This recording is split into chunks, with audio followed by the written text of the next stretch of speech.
The deep silence of space was broken by the soft beeping of sensors aboard the patrol ship Stargazer. Commander James Reed looked up from his data pad, his tired eyes scanning the bridge crew's faces. They had been out here for 3 weeks, searching the border of human space for any signs of Empire activity. It was supposed to be a routine patrol, but something felt different today. "Sir, we're picking up strange energy readings," said Tom Wilson, the young sensor officer. His fingers moved quickly across the glowing screen as he tried to make sense of the data. "I've never seen anything like this before." Reed walked over to Tom's station, his boots making soft sounds on the metal floor. The reading on the screen showed a massive energy spike, bigger than anything a normal ship could produce. It reminded him of something he had seen years ago, during the early days of the war. "Send the data to my screen," Reed ordered, walking back to his chair. As the information appeared before him, his eyes went wide. He remembered now. 3 years ago, the RSS Dauntless, one of the most advanced research ships ever built, had disappeared while testing a new type of engine. The energy signature they were seeing now matched the Dauntless's experimental drive perfectly. Reed pressed a button on his chair. "All hands to battle stations. This is not a drill." Red lights started flashing throughout the ship as crew members ran to their posts. If the Empire had found the Dauntless first, they needed to be ready for anything. "Sir, detecting a large debris field ahead," reported Lisa Green from navigation. "But there's something weird about it. The pieces, they're moving in patterns." Reed ordered the ship to move closer, but carefully. 5 other patrol ships followed behind the Stargazer, their weapons ready. As they got nearer to the debris field, everyone on the bridge went quiet. Through the main window, they could see pieces of metal floating in space, but they weren't just drifting. They were swimming through the void like schools of fish. "Get me a closer look at those fragments," Reed commanded. The ship's cameras zoomed in on the nearest pieces. They weren't regular debris at all. Each piece was covered in tiny machines that glowed with a faint blue light. As they watched, some of the pieces started joining together, forming larger structures. "Alert!" shouted Tom. Energy spike dead ahead. The debris field suddenly lit up like a Christmas tree. Thousands of pieces started moving at once, forming a massive shape in space. Reed couldn't believe his eyes. The pieces were creating what looked like a giant version of the Dauntless, but different. This ship was bigger, with strange patterns running across its hull that glowed with the same blue light as the tiny machines. "Sir, we're being hailed," reported Mike Brown, the communications officer. His voice shook a little. "The signal, it's using an old research fleet code. It's the Dauntless." Reed took a deep breath. "Put it on screen." The main screen flickered to life, but instead of showing a person, it showed patterns of light that moved like waves. A voice came through the speakers, but it sounded strange, like many people talking at once. "This is the RSS Dauntless," the voice said. "We have been waiting for you." Reed leaned forward in his chair. "This is Commander James Reed of the Galactic Defense Fleet. Dauntless, you've been missing for 3 years. What happened to you?" The patterns on the screen changed color as the voice spoke again. "We evolved, Commander. The accident with our experimental drive changed us, changed everything. We are more than a ship now. We are something new." As if to prove the point, parts of the huge ship started changing shape. Sections moved and transformed, showing that the entire vessel was made of the same tiny machines they had seen earlier. Reed realized they weren't just looking at a ship anymore. They were looking at a completely new form of life. "Our sensors show Empire ships approaching this sector," the Dauntless said. "They must have detected our energy signature too. We need your help, Commander. We have discovered things out here, learned secrets that could change the course of the war.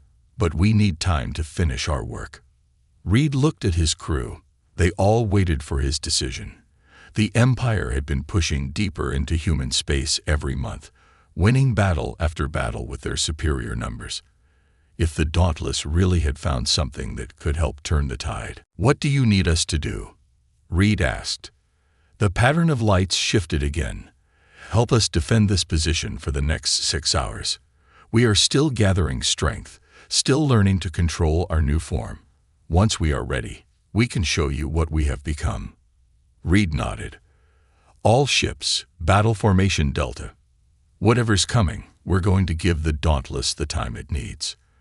The patrol ships moved into position around the transformed research vessel, their weapons charged and ready. They didn't have to wait long. Within minutes, the first Empire ships appeared out of warp. 3 massive battle cruisers, each one big enough to carry thousands of troops. Reed's 6 patrol ships looked tiny in comparison. "Empire vessels approaching weapons range," Tom reported. His voice was steady now, focused on the job at hand. "They're charging weapons. Hold position," Reed ordered.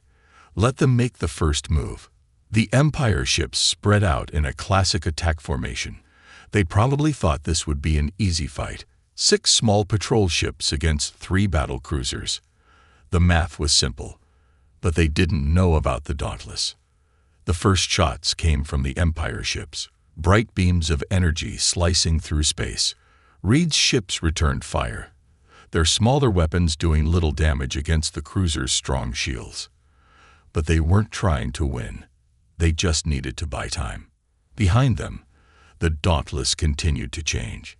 Its surface rippled like water as more and more pieces joined its structure. The blue glow grew brighter, and strange new weapons began to form along its hull. "Commander," the many-voiced being that was now the Dauntless called, "you should move your ships back. We are ready to show you what we have learned." Reed didn't hesitate. "All ships, fall back. Give them room." As the patrol ships moved away, the Dauntless began to move. But it didn't move like a normal ship. Instead, it seemed to flow through space, its entire form shifting and changing as it approached the Empire cruisers. The enemy ships tried to target it, but their weapons passed right through gaps that opened in the Dauntless's body. Then the Dauntless attacked. Streams of those tiny machines poured out from its hull, surrounding the nearest Empire ship. Where they touched the cruiser's hull, the metal began to change color, being transformed into more of the same machines.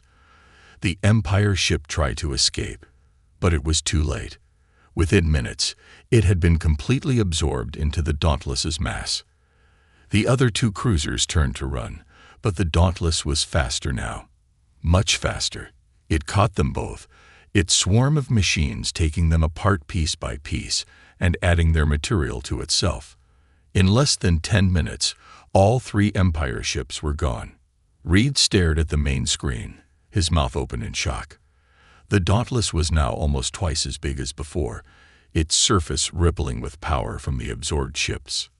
"Now you understand, Commander," the Dauntless said. "We are no longer just a ship.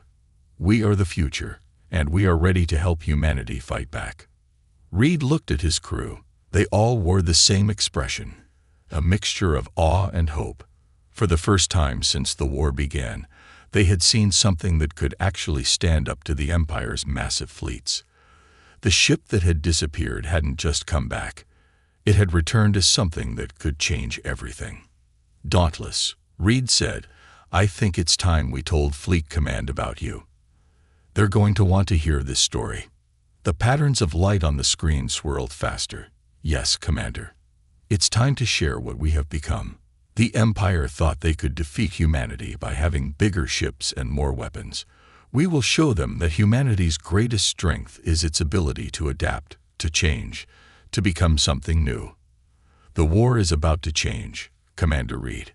Everything is about to change." Dr. Anna Thompson stood in what used to be the main lab of the Dauntless, though it looked nothing like it had 3 years ago. The walls seemed to breathe, covered in flowing patterns of tiny machines that pulsed with soft blue light. She reached out to touch one of the walls, watching as the machines moved around her hand like water. The accident that had changed everything happened during a routine test of the new warp drive. Thompson remembered that day clearly. The strange readings from the engine core, the sudden surge of energy, and then the feeling of being torn apart and put back together. When she woke up, she wasn't just herself anymore. She was part of something bigger. "Doctor, the human fleet ships are requesting more information," said Will Cooper, one of her fellow survivors. Like her, he wasn't quite human anymore.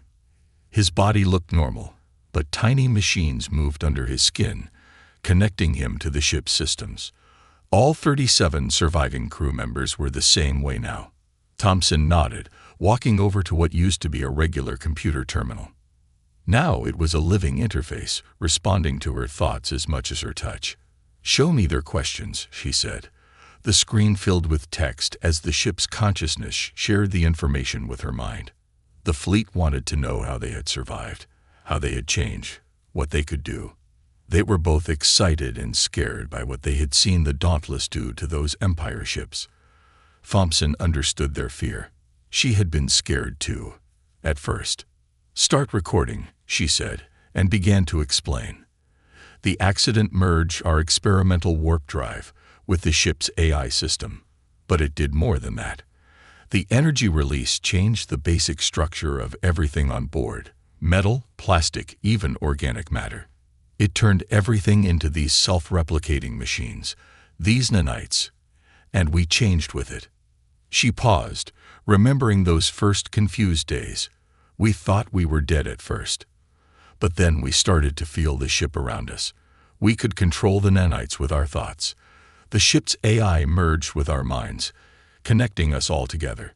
We became something new, not just human, not just machine, but both." As she spoke, the room around her shifted and changed, showing images of what she was describing. The walls formed 3D pictures of the transformation process, of the nanites at work, of the crew learning to control their new abilities. The Dauntless wasn't just a ship anymore. It was alive, and they were all part of its nervous system. "Over the past 3 years, we've been learning, growing, evolving," Thompson continued. "The nanites can break down almost any material and rebuild it, adding it to our mass. Every piece of space debris we absorbed taught us something new. Every asteroid we consumed made us stronger. We stayed hidden, watching the war from a distance, until we were ready." The recording paused as Cooper called out, "Doctor, we're detecting more Empire ships entering the sector. A lot more." Thompson walked to the main viewing area, which formed around her like a bubble of clear material. In the distance, she could see the Empire ships appearing. Not just 3 this time, but 30. They must have called for backup after losing those first ships. "They want to see what we can really do," Thompson said. She could feel the excitement running through the ship's systems, shared by all the crew members.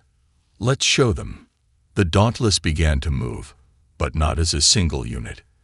Instead, it split apart into dozens of smaller sections, each one controlled by a different crew member's consciousness. The Empire ships opened fire, but their weapons couldn't lock onto the constantly shifting targets. Thompson directed her section of the ship toward the nearest Empire vessel, feeling the thrill of movement through space. The nanites responded to her thoughts, forming new shapes and structures as needed. Other sections of the Dauntless moved with her, controlled by her fellow crew members, all of them connected through the ship's shared consciousness. "Remember," she sent through their mental link, "we're not just fighting. We're learning. Everything they throw at us makes us stronger." The Empire ships tried new tactics, launching fighters and missiles, attempting to overwhelm them with numbers. But each weapon, each piece of technology they used, just gave the Dauntless more patterns to learn from, more materials to absorb, more ways to evolve. Thompson watched through 1,000 different sensors as her crew worked together. John Baker, who used to be an engineer, had figured out how to turn the Empire's own shields against them, using the nanites to slip through the tiny gaps in their energy fields. Mary Roberts, once their weapons officer, had developed a way to redirect enemy fire back at their ships. The battle looked like a dance, with pieces of the Dauntless flowing around the Empire ships like schools of fish swimming through the ocean. Wherever the nanites touched enemy hull plating, The metal began to change, becoming part of their collective. Some Empire ships tried to self-destruct rather than be absorbed, but even their explosions just gave the Dauntless more energy to use. "Doctor," Cooper called out, his voice excited. "Look at what we just absorbed from their command ship." Thompson connected to the ship's database, and new information flowed into her mind. The Empire ships had been carrying data about their newest weapons, their battle plans, their secret research. As the Dauntless absorbed their computers, it learned everything they knew. "They're trying to build their own version of us," Thompson said, scanning through the stolen data. "They found traces of our energy signature and have been trying to recreate the accident that changed us. But they don't understand. They can't just copy what happened. We're not just a weapon or a piece of technology. We're something that evolved naturally, even if the evolution happened quickly." The last Empire ship vanished into the growing mass of the Dauntless. They were even bigger now, their understanding of technology and space and energy growing with every passing moment. Thompson could feel new ideas forming in the shared consciousness of ship and crew, new possibilities opening up. "Send a message to the human fleet," she said. Tell them we're ready to explain everything. But they need to understand. We're not just a super weapon they can point at the enemy. We're the next step in human evolution, a bridge between flesh and machine. And we have so much to teach them." As she spoke, the Dauntless reformed itself into a single unit, but different from before. Its shape now reflected everything they had learned in the battle, more efficient, more powerful. The hull rippled with patterns of light as the nanites processed all the new information they had absorbed. Thompson looked out at the stars, feeling the presence of her crew around her, all of them connected through the living network of the ship. They had lost their old lives in that accident 3 years ago, but they had gained something incredible. They weren't just survivors anymore. They were pioneers, exploring what it meant to be human in an age of endless possibilities. The human fleet ships approached cautiously, their sensors trying to make sense of what the Dauntless had become. Thompson smiled, knowing that everything was about to change. The Empire thought they were fighting a war of ships and weapons, but they had accidentally started something much bigger, the next step in the evolution of life itself. "Prepare the main lab for visitors," she told the ship's consciousness. "It's time to share what we've learned. And it's time to show humanity that there's more than one way to win a war. Sometimes the best victory isn't destroying your enemy. It's becoming something they never imagined possible." The Empire's Grand Admiral stood on the bridge of his flagship, the Conqueror, watching as his invasion fleet gathered. 500 ships, the largest fleet ever assembled, waited for his command. The humans had somehow developed a powerful new weapon, but he was certain that sheer numbers would overwhelm whatever tricks they had discovered. "All ships report ready, Admiral," his second-in-command reported. "The humans have only minimal defenses along their border. They don't know we're coming." The Admiral smiled. The Empire had spent months planning this attack. They would strike 3 human worlds at once, too many targets for their mysterious new weapon to defend. Victory was certain. "Begin the attack," he ordered. "Send in the first wave." 200 ships jumped into warp, heading for the human colonies. The Admiral watched them go, already imagining his triumph. But as the ships reached their targets, something strange happened. The sensor readings made no sense. Energy patterns appeared from nowhere, spreading through space like ripples in a pond. "Admiral," his sensor officer shouted, "something's wrong with the first wave. Their signals, they're changing." The Admiral rushed to the sensor display. The dots representing his ships were transforming, their energy signatures shifting to match something else. Something familiar. His blood ran cold as he realized what he was seeing. The Dauntless had been waiting for them. Out in space, the Empire ships found themselves surrounded. The debris fields they had dismissed as space junk came alive, revealing themselves as parts of the transformed research vessel. But the Dauntless wasn't alone anymore. In the months since its return, it had been teaching others. 3 more ships like the Dauntless emerged from hiding.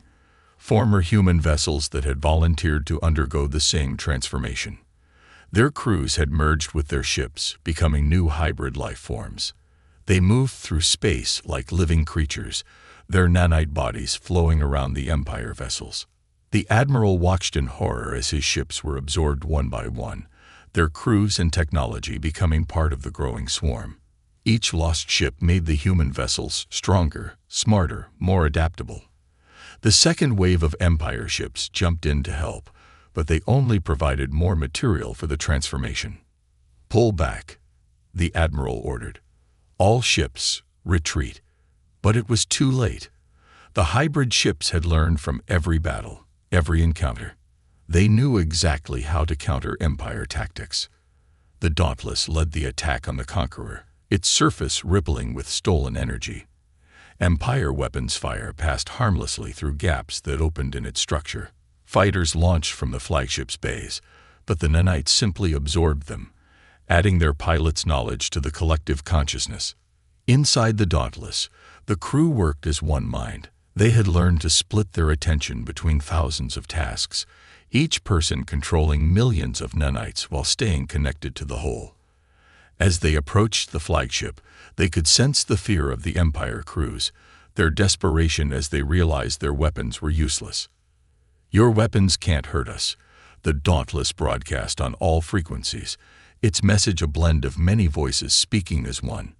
"Your shields can't stop us. Everything you throw at us only makes us stronger. But you don't have to fight. You don't have to die. You can join us." Some Empire crews chose to surrender, fascinated by what the humans had become. Others fought to the end, their ships torn apart and rebuilt into new forms. The Admiral watched his mighty fleet disappear piece by piece, transformed into something beyond his understanding. "How?" he demanded, pounding his fist on the command console. "How did they do this? How did they create such power?" The answer came as the nanites began seeping through the flagship's hull, turning metal and plastic into flowing rivers of tiny machines. The Dauntless's consciousness touched the minds of the Empire crew, showing them the truth. "We didn't create this power," the many voices explained. "We discovered it. The accident that changed us wasn't a weapon design. It was evolution taking the new path. We are what happens when humanity stops trying to build bigger guns and starts learning to change itself." The Admiral felt the nanites touching his skin, offering him a choice. He could join them, become part of something greater, or he could die with his ship. Around him, crew members made their own choices. Some embraced the change, their bodies dissolving into the nanite swarm. Others fought, but their resistance was futile. In orbit around the human colonies, the battle was already over. The Empire's massive invasion fleet had been completely absorbed, its technology and knowledge added to the growing power of the hybrid ships. But the Dauntless and its companions weren't interested in just winning battles. "Look at what we can build," they told the surrendered Empire crews, using their combined technology to create new structures in space. Space stations formed from clouds of nanites, able to repair and upgrade themselves. Defensive systems that could think and adapt. Power sources that drew energy from the fabric of space itself. The Admiral watched in amazement as his flagship was transformed around him. The rigid metal walls became flowing surfaces of light and energy. His crew, those who had accepted the change, began to understand their new existence. They weren't just defeated enemies anymore. They were becoming part of a new form of life. "Your empire thought the only way to grow stronger was to conquer others," the Dauntless explained. "But true strength comes from adaptation, from evolution, from learning to become something new. This isn't the end of your civilization. It's the beginning of something greater." As news of the failed invasion spread, more Empire ships arrived, not to fight, but to learn. The hybrid ships shared their knowledge freely, teaching others how to make the transformation. What had started as an accident aboard one research vessel was becoming a revolution that would change both civilizations forever. The Admiral, his pride finally broken, asked the question that burned in his mind. "What will happen to us now? What will we become?" The answer came not in words, but in visions shared through the nanite network. He saw futures where human and empire technology merged into new forms, where the boundary between living and machine became meaningless, where consciousness could flow between stars like light. "We will become what we choose to become," the Dauntless told him. The war between our peoples was about controlling territory, resources, technology. But we found something better than control. We found transformation. Every battle makes us smarter, every encounter teaches us something new, and every person who joins us brings new ideas and possibilities. The last pieces of the Conqueror dissolved into the nanite swarm, its energy and materials rebuilt into new forms. The Admiral felt his own consciousness expanding, connecting to the vast network of minds that now flowed through space. He understood at last. The Empire hadn't lost a war today. Instead, both humanity and the Empire had won something far greater: the power to evolve beyond their limitations. In the space where a battle fleet had once gathered, something new now grew. Not weapons, not ships, but the seeds of a civilization that would reshape the galaxy. The Dauntless led the way, but it was only the beginning. The real revolution was just starting, and it would change everything. General Robert Wilson paced back and forth in the main conference room of Earth Defense Command. The walls were covered with screens showing the spread of the Dauntless effect across space.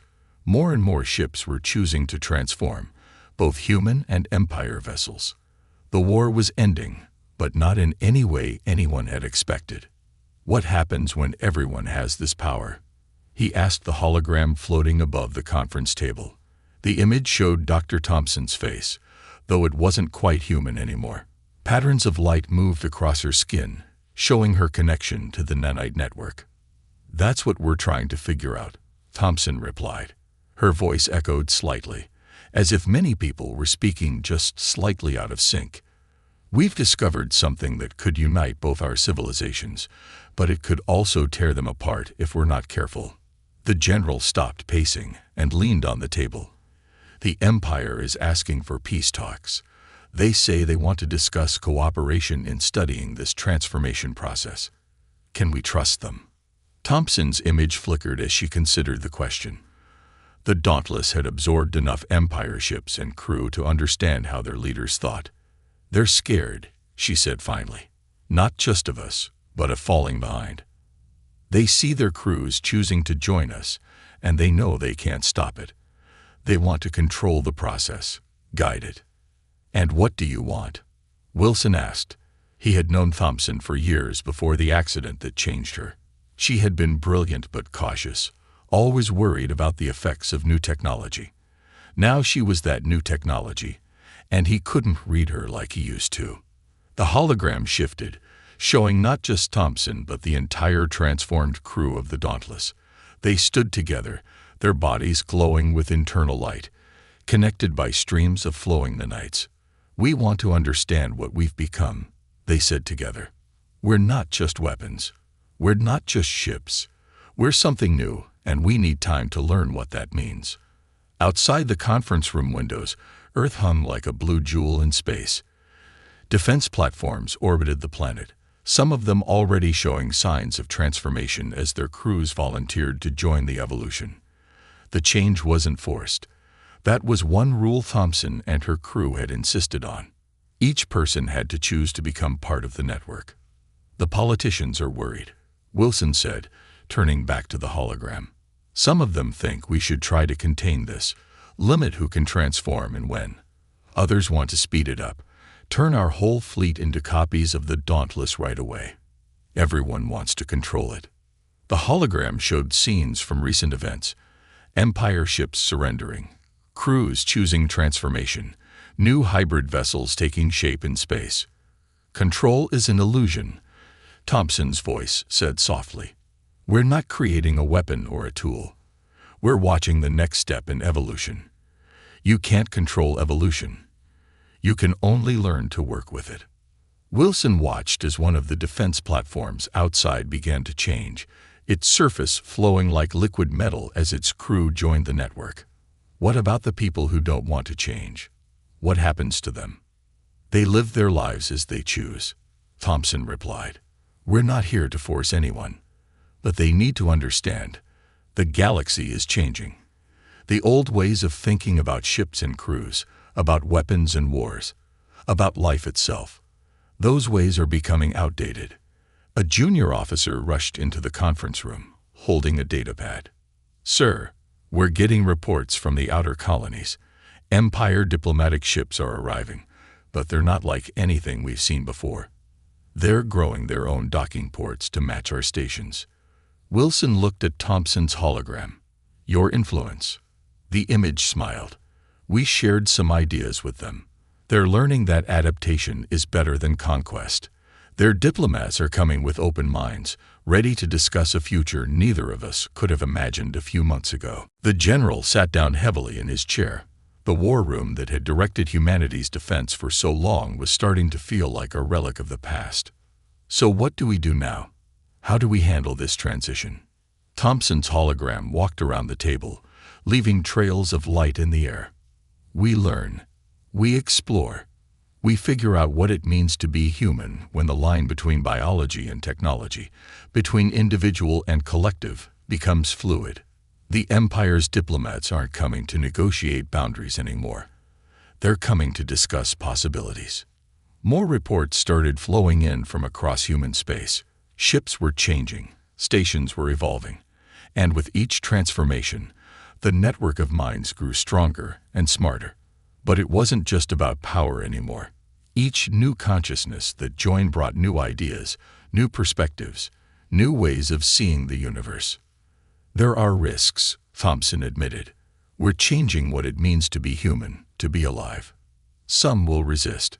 Some will try to use this power for their own ends. That's why we need time, need understanding.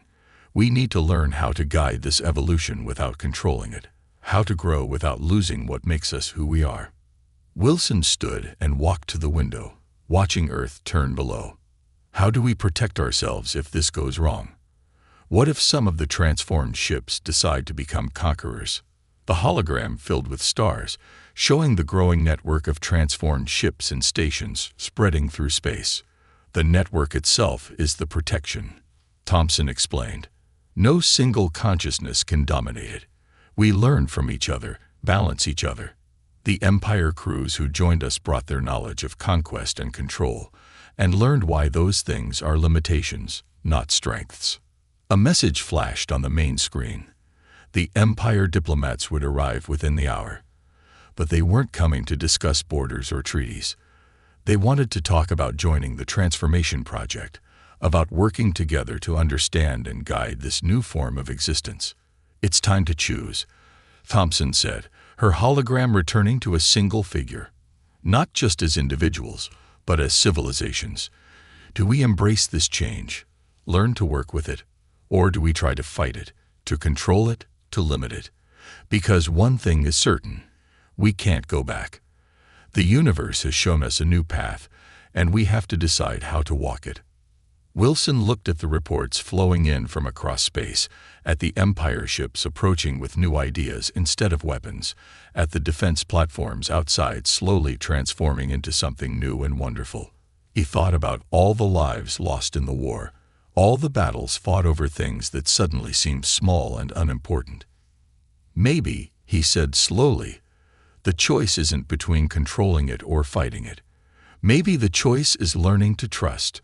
Trust in evolution, in adaptation, in the idea that becoming something new doesn't mean losing who we are." Thompson's hologram smiled, and for a moment she looked almost human again. "That's exactly what we've been trying to learn out here among the stars. We're not just ships anymore, not just crews, not just weapons or tools. We're the next step in the story of life itself.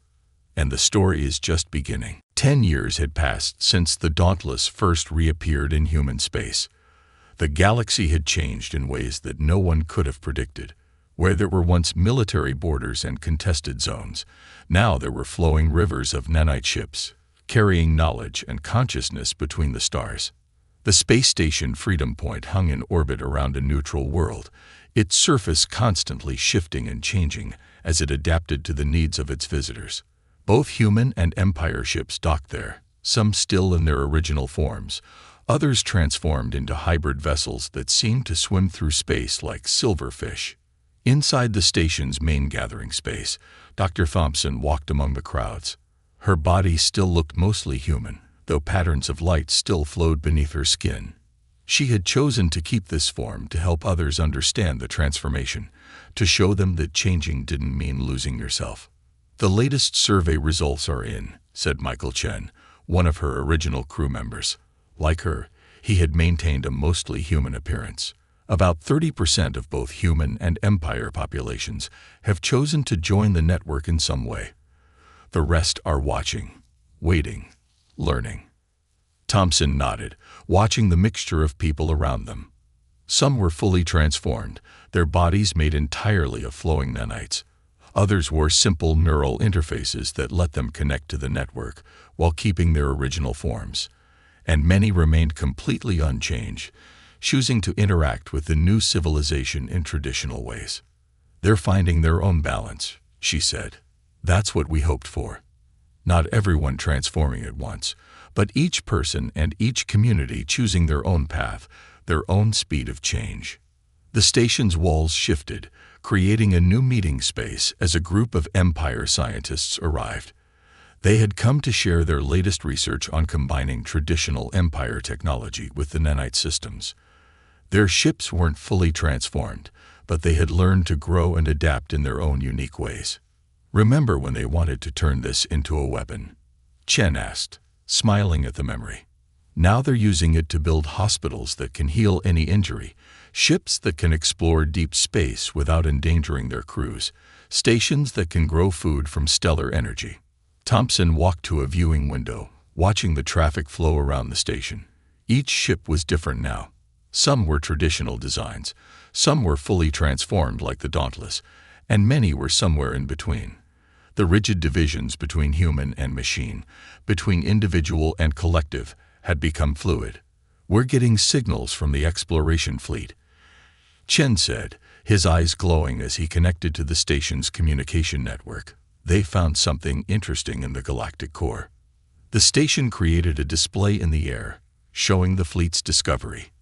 A massive structure floated in space, ancient beyond imagining, made of technology that looked surprisingly like their own nanites.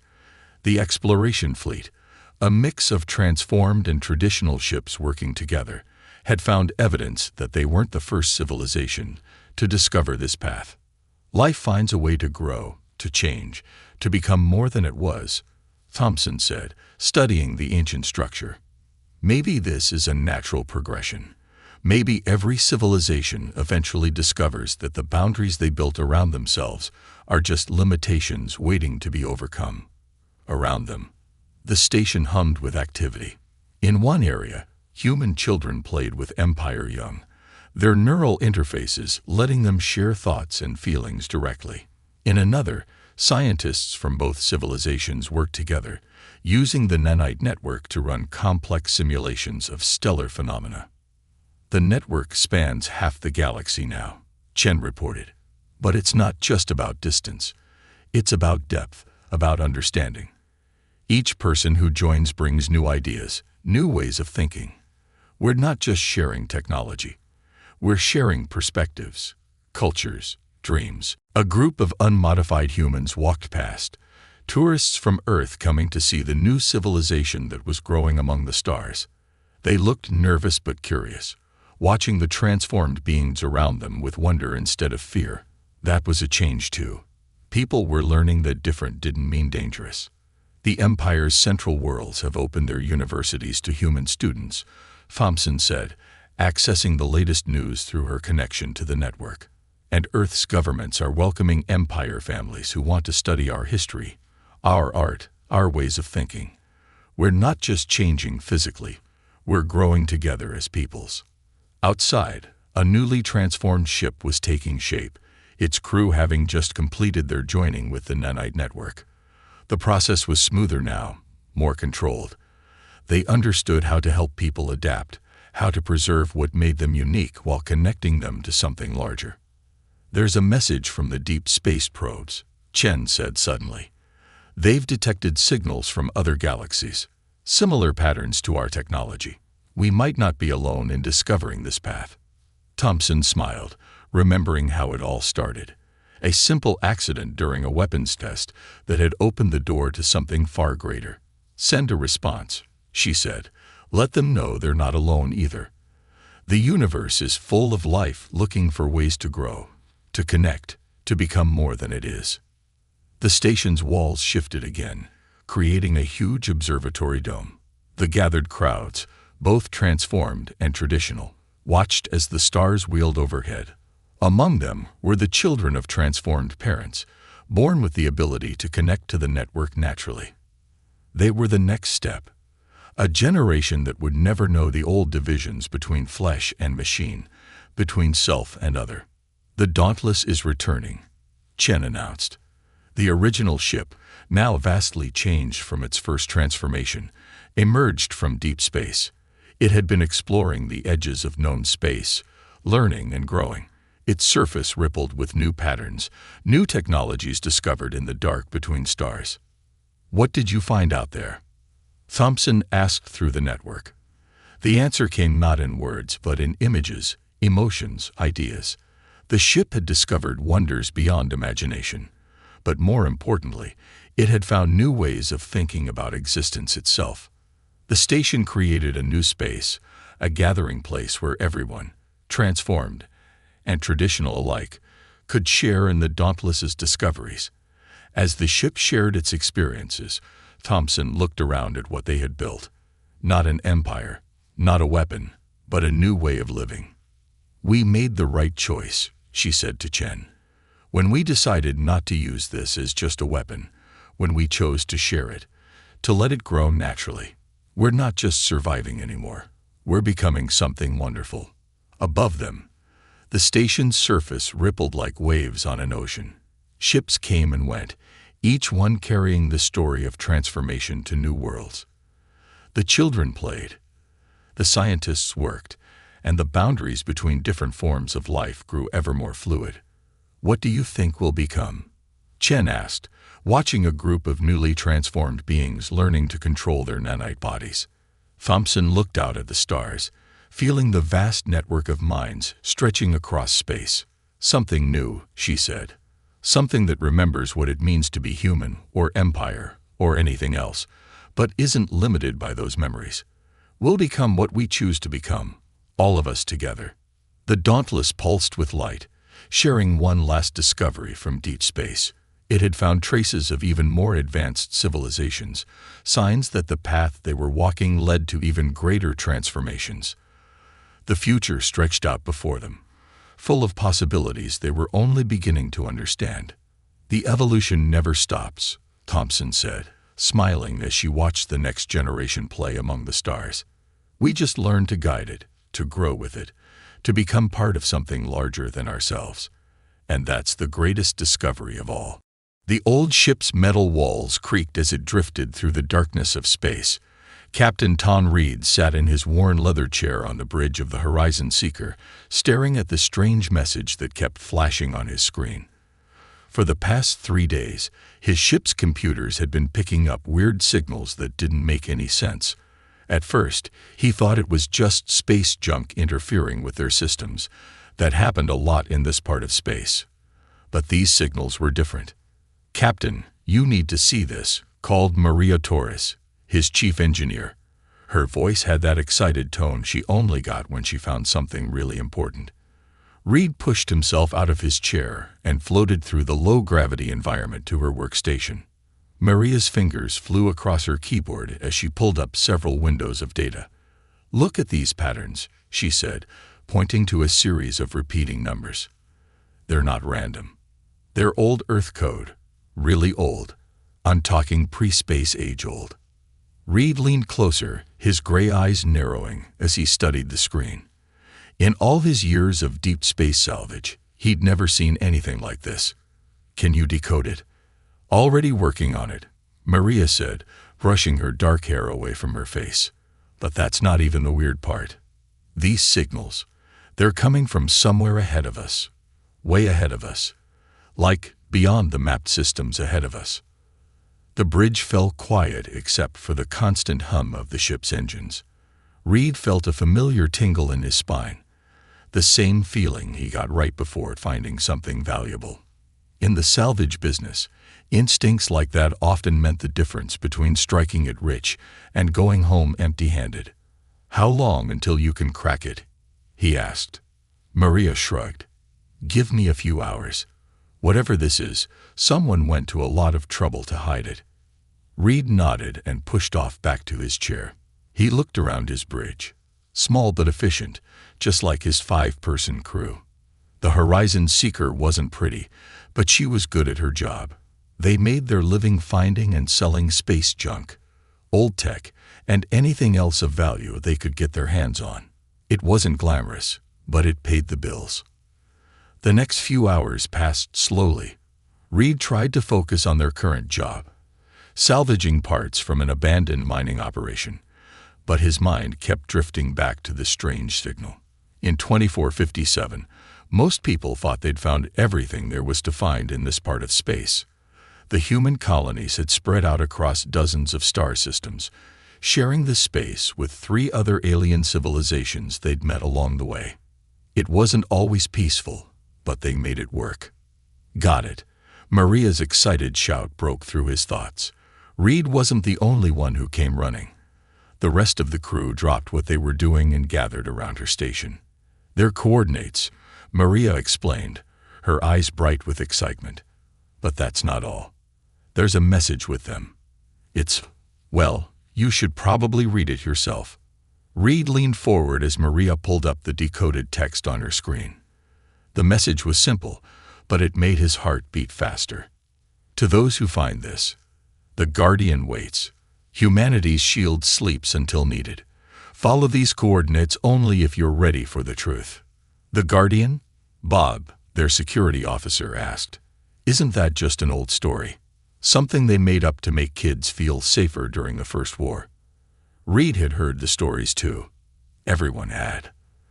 The legend said that during humanity's first interstellar war, Earth's best scientists and engineers had built something in secret, a defensive system so powerful it could protect all of human space, but no one had ever found any proof it existed. After the war ended, the story became just another space tale, something salvagers talked about during long trips between jobs. "These coordinates are real, though," Maria said. "They point to a specific location in unexplored space, about 2 weeks' travel from here." Reed stood quiet for a moment, thinking. They had a job to finish here, and their fuel tanks were only half full. Following unknown coordinates into unexplored space was exactly the kind of thing that got salvage crews killed. But if there was even a small chance the Guardian was real, "What do you think, Captain?" James, their pilot, asked. Reed could see the same excitement in his eyes that he felt in his own chest. Before Reed could answer, the ship's warning system started blaring. Red lights flashed across the bridge as their radar picked up multiple ships dropping out of faster-than-light travel nearby. 3 ships, Bob reported, checking his security screens. Big ones, moving fast. He paused, his face going pale. "Captain, they're Dominion ships." Everyone on the bridge tensed. The Stellar Dominion was the newest alien civilization humans had met, and they weren't friendly. They saw humans as weak, primitive, barely worth noticing except as targets. They hadn't started a war yet, but everyone knew it was just a matter of time. "They're scanning us," Maria reported, her fingers dancing across her keyboard. "I'm trying to hide the signal data, but..." "Too late," Bob cut in. "They're heading straight for us." Reed made his decision. "James, plot a course for those coordinates. Maria, send everything you decoded to my private server, then wipe your system. Bob, get our weapons online. Not that they'll do much good against Dominion ships, but maybe we can slow them down." "You want to run?" Bob asked, though he was already powering up their defensive systems. "We want to lead them away from here," Reed corrected him. "If the Guardian is real, if there's even a chance, we can't let the Dominion find it first." The crew moved fast, each person knowing their job. The Horizon Seeker might not have been the newest or prettiest ship in space, but she was quick and her crew knew how to handle her. Within minutes, they were accelerating away from the salvage zone, their engines pushed to maximum power. Dominion ships are following, Bob reported. They're gaining. Of course they are, Reed muttered. Their ships cost more than we'll make in 10 lifetimes. He keyed on the ship's intercom. Listen up, everyone. We've got a choice to make. Those coordinates might lead to nothing. Probably lead to nothing.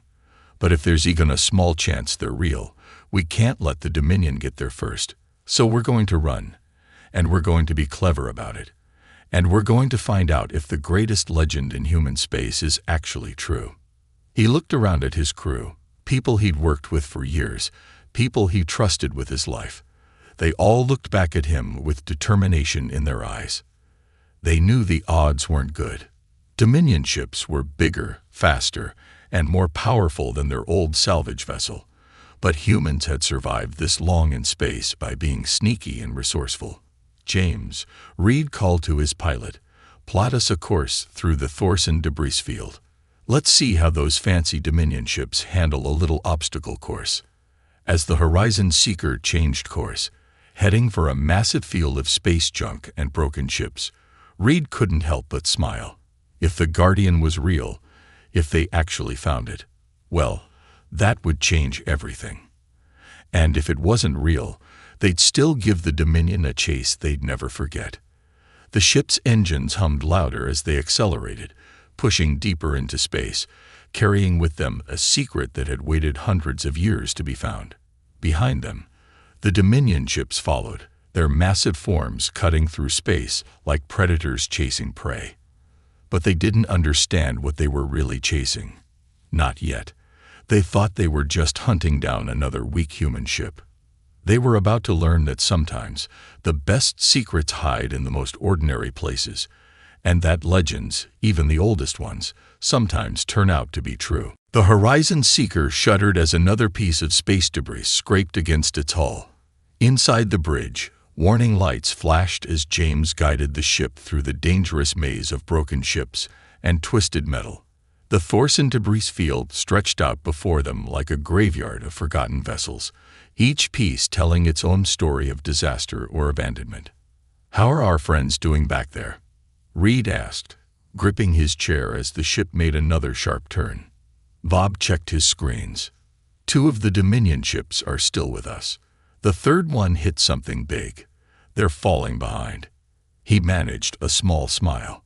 Turns out their fancy ships don't handle tight spaces very well.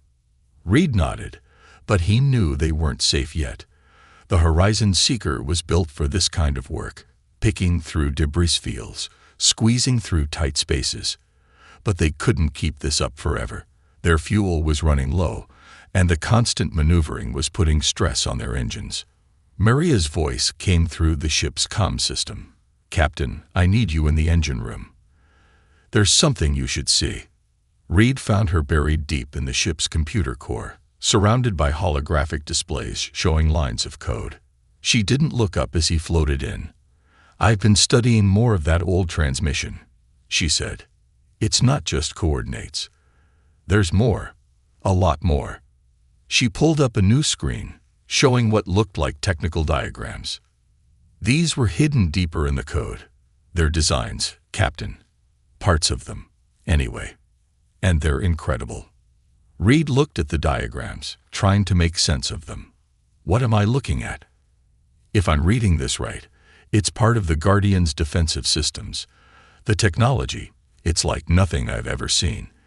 It's way beyond anything we have now, maybe even beyond what the Dominion has."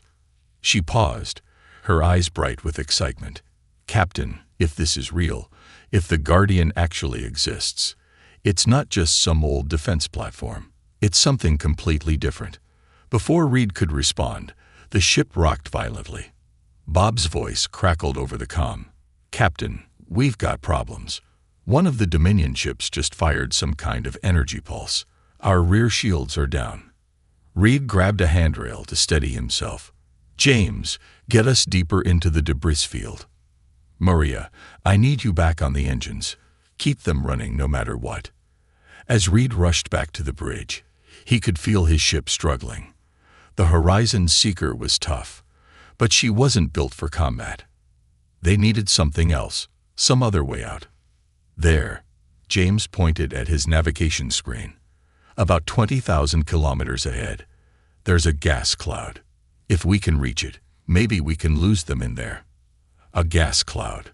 Bob looked worried. That'll mess with our sensors. We'll be flying blind. They'll be flying blind too, Reed said. Do it, James. The Horizon Seeker changed course, heading for the massive purple-tinged cloud. Behind them, the Dominion ships fired again, but this time the shots went wide, destroying chunks of debris instead of hitting their target. As they entered the gas cloud, their sensors started going crazy. Static filled their communications, and their navigation systems became unreliable. The view outside their windows turned into a swirling purple fog. Kill all external lights, Reed ordered. Minimal power to engines. Let's drift for a bit, see if they follow us in. The crew waited in tense silence. Minutes passed. Finally, Bob spoke up. I'm picking up some distorted readings. I think they're staying at the edge of the cloud. They're not following us in. Reed allowed himself a small smile. The Dominion ships were powerful, but their commanders were cautious. They wouldn't risk their expensive vessels in a dangerous gas cloud just to chase down one small salvage ship. Maria, Reed called over the comm. How are the engines? They need a break, she replied. That last chase pushed them pretty hard. But I've got something else. While we're stuck here, I managed to decode more of that transmission. Captain, you really need to see this. This time, Maria brought the information to the bridge. She pulled up a series of images on the main screen. Old photographs and videos from Earth's first interstellar war. They showed people working on something massive, something being built in secret. These were embedded in the transmission too, Maria explained. They're records from the Guardian project. Look at the dates. These are from right before the war ended, right before the Guardian disappeared. The crew gathered around, watching as the images played across their screen. They showed glimpses of the Guardian itself, a station bigger than anything humanity had built before or since, filled with technology that shouldn't have been possible at that time. But why hide it? James asked. If we had something this powerful, why not use it to end the war? Maybe that's not what it was for, Maria said quietly. Look at this. She pulled up another file, this one containing text. It's part of a message from the project leader. It says, "The Guardian was never meant to be a weapon. It's a shield. Yes, but more than that. It's a promise. A promise that humanity will always have a future, no matter what comes. But it must wait. Wait until we're ready to understand what it really is." Reed stared at the words, feeling their weight. And now, over 100 years later, we might be the ones to find it. He looked at his crew. If we survive long enough to reach those coordinates. The ship's sensors beeped, drawing their attention. The Dominion ships are moving away, Bob reported. I think they're giving up the chase. For now, anyway. Good, Reed said. James, take us deeper into the cloud, nice and slow. We'll wait here for a while, make sure they're really gone. Then we'll make our run for those coordinates. He turned to Maria. In the meantime, see what else you can pull from that transmission. I want to know everything we can about what we're heading into. As the Horizon Seeker drifted through the purple haze, its crew worked in silence, each lost in their own thoughts.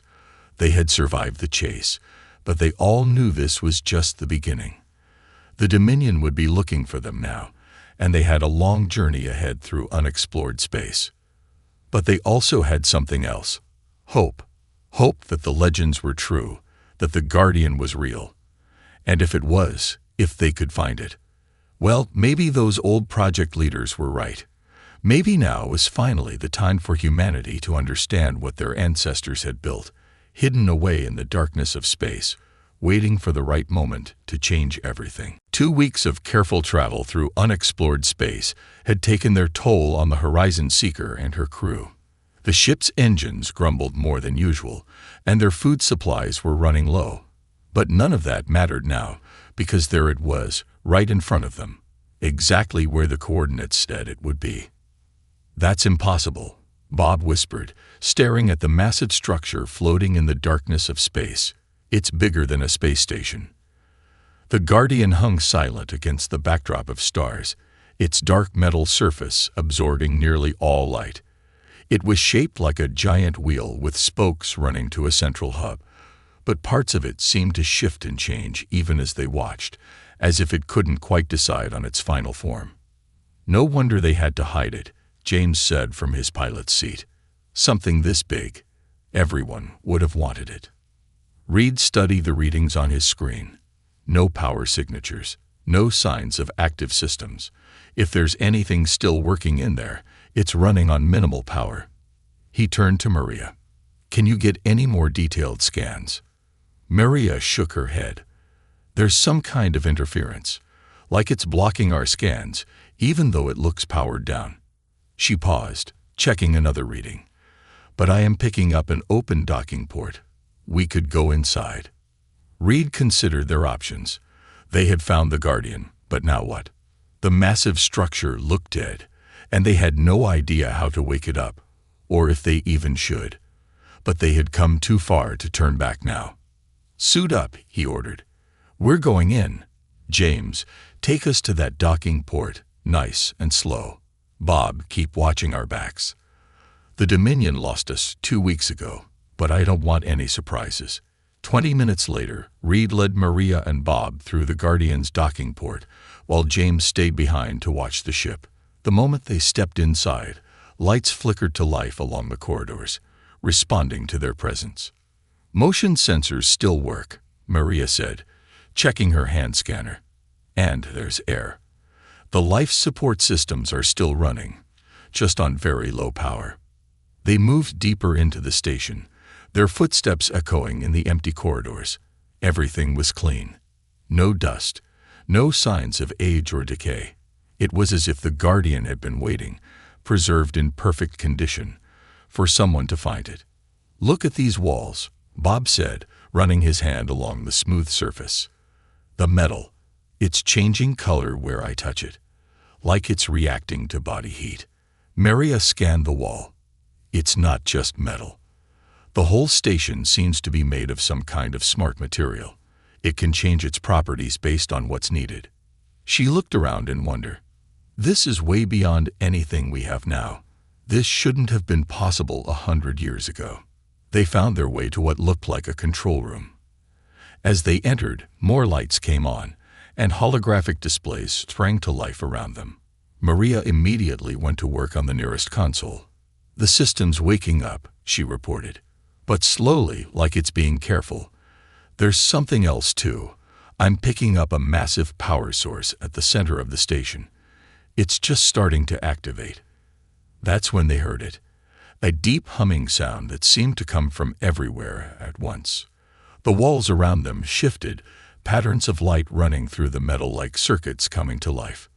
"Welcome, humans," a voice said, filling the room. It wasn't exactly male or female, but it was calm and clear. "I am Sentinel, the Guardian's control system. You have found us sooner than expected." Reed stepped forward. "You've been waiting for us." Waiting, watching, learning. Holographic images appeared around them, showing scenes from human history. They're spread across the stars, their encounters with alien races, their struggles and achievements. We needed to be sure humanity was ready. Before Reed could ask what they needed to be ready for, Bob's voice cut through the conversation. "Captain, we've got incoming. Multiple Dominion ships just dropped out of faster-than-light travel." The holographic displays change, showing the space around the station. 6 Dominion warships were approaching, their weapons already powering up. "They must have followed our trail," Maria said. "Maybe picked up our engine signature." Reed's mind raced. They had found the Guardian, but it was still waking up. They had no weapons, no defenses, and nowhere to run. "Sentinel," he said quickly, "the Dominion ships, they're hostile. They'll try to take the station." "Yes," Sentinel replied calmly. "This is an expected scenario." The Dominion's arrival presents an opportunity to demonstrate why the Guardian was created. The humming sound grew louder, and the metal walls around them seemed to pulse with energy. "Demonstration?" Reed asked. "The Guardian is not a weapon," Sentinel explained as more systems came online around them. "It is an adaptive defense system, designed to protect without destroying. Watch and understand why your ancestors chose to hide us until now." The Dominion ships were closing fast, their weapons charging. The first ship fired, sending a powerful energy beam straight at the Guardian. But before the beam could hit, the space around the station seemed to bend and twist. The energy weapon dispersed harmlessly, its power absorbed into nothing. "Impossible," Bob exclaimed, watching the sensor readings. "They hit us with enough firepower to crack a planet, and it just disappeared." "Not disappeared," Sentinel corrected. "Transformed. The Guardian does not simply defend. It learns, adapts, and evolves. Every attack makes it stronger, adds to its understanding." The station hummed with power now, its walls flowing like liquid metal. "Observe." The Dominion ships fired again, this time all at once. But their weapons had no more effect than before. Instead, the energy from their attacks seemed to flow through the Guardian's structure, making it glow with borrowed power. "Let us show them a better way," Sentinel said. The space around the Dominion ships suddenly lit up with thousands of tiny points of light. Their weapons went dead, their engines stopped, and their ships hung motionless in space. "What did you do to them?" Reed asked, watching in amazement. "Taught them the futility of their attack," Sentinel replied. "Their weapons and engines will restart shortly. But now they understand. They cannot harm us, and we choose not to harm them. This is the Guardian's true purpose, not to destroy, but to protect. Not to win wars, but to prevent them." As they watched, the Dominion ship's systems came back online. For a moment, they hung in space, as if considering another attack. Then, one by one, they turned and disappeared back into faster-than-light travel. "They're running," Bob said, disbelief in his voice. "No," Sentinel corrected. "They are learning. And now, humans, it is time for you to learn as well. Your ancestors built us not just as a shield, but as a gift to their descendants. The Guardian is more than a station. It is the key to understanding technologies your people have only dreamed of, technologies that could change everything."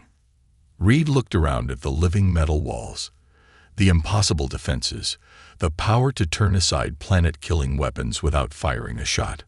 "Why now?" he asked. "Why show yourself to us?" "Because you were curious enough to look," Sentinel replied. "Brave enough to come this far, and wise enough to understand that the greatest power lies not in the ability to destroy, but in the choice not to. Now shall we begin your education?" Reed looked at his crew, saw the same wonder and excitement in their eyes that he felt. They had found more than just an old legend. They had found humanity's next great step forward, and it had been waiting for them all along, hidden in the darkness of space, ready to change everything. The news of the Guardian's discovery spread across human space faster than any faster-than-light ship could travel. Within days, the once quiet region of unexplored space had become the center of attention for every species in known space. Ships from all three human-allied alien civilizations arrived to witness the legend that had suddenly become real. Inside the Guardian, Reed and his crew watched as Sentinel showed them wonders they had never imagined possible. The control room had become their classroom, and the lessons were beyond anything they could have expected. "Your ancestors understood something important," Sentinel explained as it showed them a holographic display of the station's inner workings. "The best technology doesn't just solve problems, it prevents them from happening in the first place." Maria stood transfixed as she watched the station's smart metal reshape itself, forming new structures and then dissolving them back into its base form. "It's like it's alive," she said. "The whole station is one big living machine." "Close," Sentinel replied, "but not quite correct. The Guardian is not alive in the way you understand life. We are evolving, constantly changing, learning, adapting. Every new experience adds to what we are." Bob, who had been quiet for a while, suddenly spoke up. "They're back." Everyone turned to look at the sensor displays. A massive fleet of Dominion ships had just appeared at the edge of the system. Not just warships this time, but diplomatic vessels too. 57 ships, Bob reported, including their flagship. "Looks like we got their attention." Reed felt a moment of worry, but Sentinel seemed unconcerned. "They have come to learn," it said, "as have others." Look, more ships were appearing. Vessels from the 3 alien races that had allied with humanity. The space around the Guardian was becoming crowded with ships from 5 different species, all drawn by the station's power and mystery. "We're receiving transmission requests from all of them," James reported from the Horizon Seeker, which was still docked with the station. "Everyone wants to talk." Reed looked at Sentinel's holographic interface. "What do we do? We're just salvage crew. We're not diplomats." "You are more than that now," Sentinel replied. "You are the ones who found us, who proved worthy of awakening us. It is fitting that you help guide what comes next." The station hummed with power as it added, "Let us welcome them all." The Guardian's docking bays opened, offering space for ships from each species to dock. As the diplomatic parties came aboard, the station's corridors shifted and changed, creating meeting spaces that perfectly suited each species' needs. The first to arrive were the Dominion representatives. Their leader, Admiral Thresh, was a tall, imposing figure who carried himself with rigid pride. But there was uncertainty in his eyes as he looked around at the living metal walls. "Your technology," he said to Reed, trying to maintain his usual superior tone but failing. "It should not be possible." "It's not our technology," Reed replied. "It belongs to humanity's past, and now, maybe, to everyone's future." Sentinel's voice filled the room. "The Guardian was built by humans, yes, but its purpose extends to all species. Watch." The walls around them transformed, becoming a vast display of stars and planets. In the center, holographic representations of ships from all 5 species appeared. "Each of you," Sentinel explained, "has developed technology in your own way. The Dominion focused on weapons and defenses. Others chose different paths. But all of you have been limited by working alone." The holograms began to merge and change. Together, combining your knowledge with what the Guardian can teach, you could achieve so much more. The display showed impossible things, ships that could heal themselves like living things, energy shields that could protect entire solar systems, ways to travel between stars that made their fastest ships look slow. "This is why we waited," Sentinel continued. "Not just for humanity to be ready, but for all of you to be ready. To understand that the greatest achievements come not from conquest, but from cooperation." The other diplomatic parties arrived. The peaceful Varian scientists, the practical Ming traders, the curious Eltair explorers. Each brought their own questions, their own fears, their own hopes. Maria worked with the alien engineers, showing them what she had learned about the Guardian systems. Bob talked with their security teams, explaining how the station's defenses worked without destroying. James helped coordinate the growing fleet of ships around the station, making sure everyone had safe space to maneuver. And Reed found himself in the middle of it all, working with Sentinel to help everyone understand what the Guardian truly was. Not a weapon to be feared or fought over, but a teacher offering knowledge that could change everything. "Your ship survived quite a chase to find us," Sentinel said to Reed during a quiet moment. "Did you ever wonder why those coordinates were hidden in such an old transmission? Why they were found exactly when they were?" Reed had wondered about that. "You planned it. You sent out those coordinates. We have been watching, waiting for the right moment. When we saw your ship, small but resourceful, running from a superior force but choosing cleverness over violence, we knew the time had come. But why us? We're nothing special. That is where you are wrong, Sentinel replied. You are exactly what your ancestors hoped humanity would become. Curious enough to look for ancient mysteries, brave enough to face powerful enemies, wise enough to understand that power is not just about strength. The Guardian continued to share its secrets over the next few days. Each revelation led to new questions, new possibilities. The Dominion's admiral gradually lost his arrogant attitude, especially after Sentinel showed how their weapons technology could be modified to protect planets from natural disasters instead of destroying them. The station's smart metal began to appear in small amounts on the ships docked with it, upgrading their systems in ways their builders had never imagined possible. The Horizon Seeker, Reed's old salvage ship, was among the first to receive these improvements. Consider it a reward, Sentinel told them, for being the ones to wake us up. As Reed watched his ship's hull slowly transform, becoming stronger and more alive than simple metal had any right to be, he thought about how much had changed in just a few days. They had started out as simple salvage crew chasing a legend. Now they were at the center of what might be the biggest change in human history since the discovery of faster-than-light travel. Sentinel, he asked, what happens now? The Guardian's eye was quiet for a moment before responding. Now we begin the real work. Teaching, learning, growing. Together. The station's walls pulsed with soft light as it added, your ancestors built us to protect humanity's future. But they understood something that the Dominion, and many others, had forgotten. The best way to protect the future is to make it better for everyone. 6 months had passed since the Horizon Seeker first discovered the Guardian, and the changes across known space had been greater than anyone could have imagined. Reed stood at the viewing window of his ship, watching as another fleet of vessels gathered around the massive station. But these weren't warships or diplomatic vessels. They were research ships, carrying scientists and engineers from all 5 species, coming together to learn and share knowledge. The Horizon Seeker itself had changed. Its hull now shimmered with the same smart metal as the Guardian, and its systems had been upgraded far beyond their original capabilities. But Reed had kept the old ship's name, and much of its appearance, a reminder of where they had started.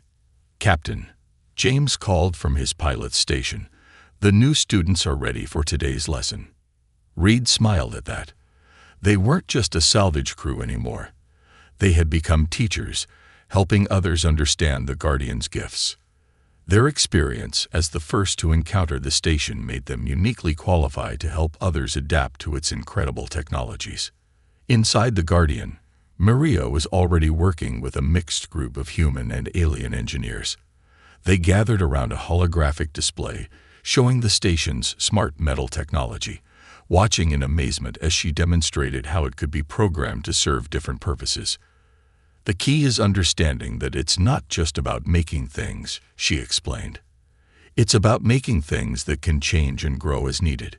She pressed her hand against a nearby wall, and the metal rippled in response, forming complex patterns that reflected her thoughts. In another section of the station, Bob was working with security teams from various worlds, including several Dominion officers who had once chased them across space.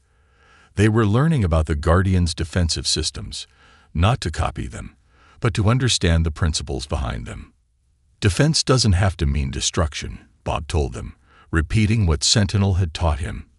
Sometimes the best way to stop an attack is to make it pointless. Sentinel's presence filled the station as always, but it had changed too.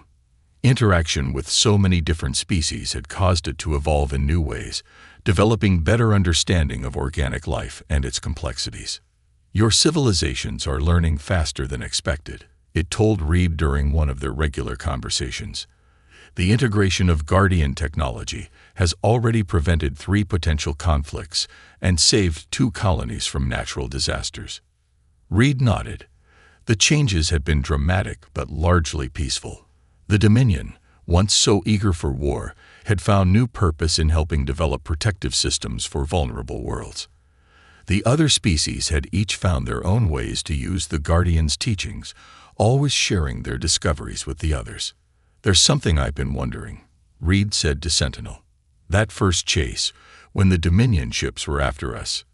You could have stopped them right then, couldn't you? Why let us run all that way?" "Because the journey was important," Sentinel replied. "You needed to prove yourselves, not just to us, but to yourselves. And others needed to see that even a small salvage ship could achieve great things through determination and wisdom." A notification popped up on Reed's display.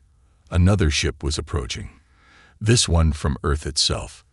The new human council wanted to see the Guardian firsthand, to understand the gift their ancestors had left them. "They still don't quite believe it," Reed said, watching the Earth ship approach.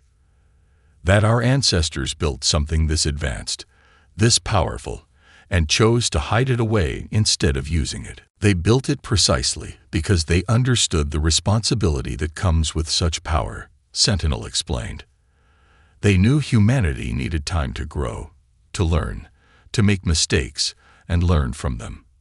And they knew that when the right time came, their descendants would need to share this knowledge, not hoard it." As if to demonstrate this point, the station's walls suddenly came alive with flowing patterns of light.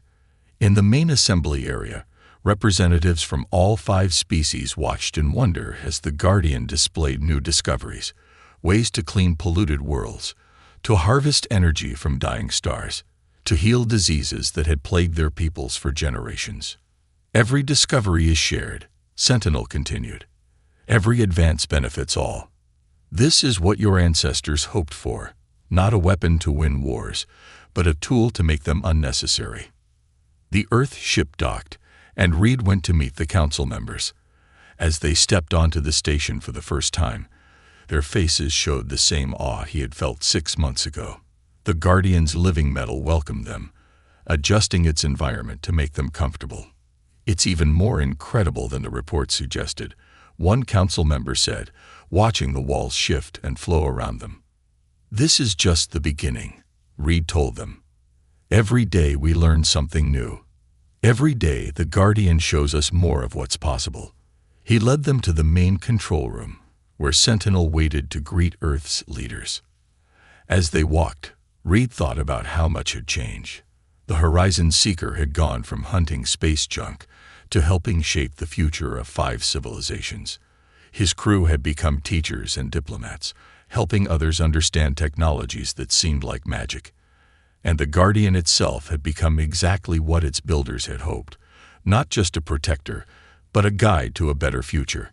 "Your ancestors left you more than just technology," Sentinel told the council members as they gathered in the control room.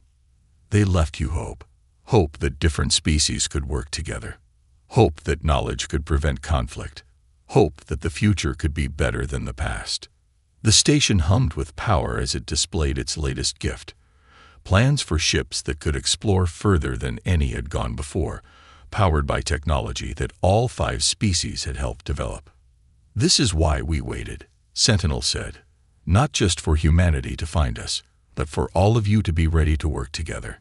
To understand that the greatest achievements come not from one species working alone, but from many working as one." Reed looked out at the fleet of ships surrounding the Guardian, research vessels, diplomatic ships, trading craft, all working together where once they might have fought. The legend they had chased across space had turned out to be more than just a powerful defense system. It was a key to unlocking a future that their ancestors had dreamed of but couldn't achieve alone. "So," he asked Sentinel, "what's our next lesson?" The Guardian's walls pulsed with light as it responded. "That depends on what you're ready to learn. The universe is vast, and there are more legends out there waiting to be found, more mysteries to solve, more chances to grow and change, and become something greater than you are now." Reed smiled, thinking of the long chase that had led them here, the risks they had taken, the chances they had seized. They had found more than just an ancient legend. They had found a new beginning. And somewhere out in the darkness between the stars, he knew, Other legends were waiting to be discovered by those brave enough to chase them, and wise enough to understand them. The Guardian would be there to help them find those legends, to unlock new mysteries, to keep pushing the boundaries of what was possible. Because that was what it had been built for, not just to protect humanity's future, but to help create it. One discovery, one lesson, one shared moment of wonder at a time.